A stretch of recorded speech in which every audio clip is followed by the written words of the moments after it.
নাজিরপুরে জেলা বিএনপির নতুন নেতৃবৃন্দকে বরণে নেতাকর্মীর ঢল। প্রান্ত মিস্ত্রির পাঠানো তথ্য ও চিত্রে বিস্তারিত।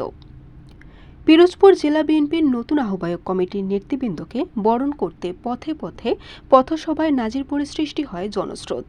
বুধবার বিকেলে জেলা বিএনপির নতুন আহ্বায়ক নজরুল ইসলাম খান, সদস্য সচিব সাইদুল ইসলাম কিসমত এবং প্রথম যুগ্ম আহ্বায়ক এলিজা জামানের ঢাকা থেকে পিরোজপুর আগমন উপলক্ষে নাজিরপুর উপজেলার বিভিন্ন ইউনিয়ন থেকে মিছিল সহকারে দলীয় নেতাকর্মী ও সাধারণ মানুষ ছুটে আসেন মহাসড়কে। তারা অপেক্ষায় থাকেন তাদের নতুন নেতৃবৃন্দের আগমনের। সৃষ্টি হয় অর্ধশত পথসভার। পথে পথে এসব পথসভায় হাজারো মানুষের উপস্থিতিতে পুরো উপজেলার মহাসড়ক হয়ে ওঠে উৎসবমুখর।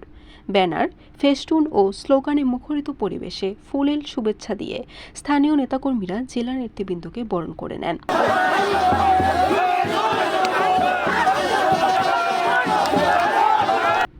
আবেগঘন এই পরিবেশে নেতাকর্মীদের উদ্দেশ্যে জেলা বিএনপির আহ্বায়ক নজরুল ইসলাম খান বলেন, দেশনেত্রী বেগম খালেদা জিয়া এবং বাংলাদেশ জাতীয়তাবাদী দল ভারপ্রাপ্ত চেয়ারম্যান জনাব তারেক রহমান সহ সিনিয়র নেতৃবৃন্দ পিরোজপুর জেলা বিএনপির নতুন আহ্বায়ক কমিটিতে আমাদের উপর আস্থা রেখেছেন বলেই আমরা জেলা বিএনপির দায়িত্ব নেওয়া হয়েছে।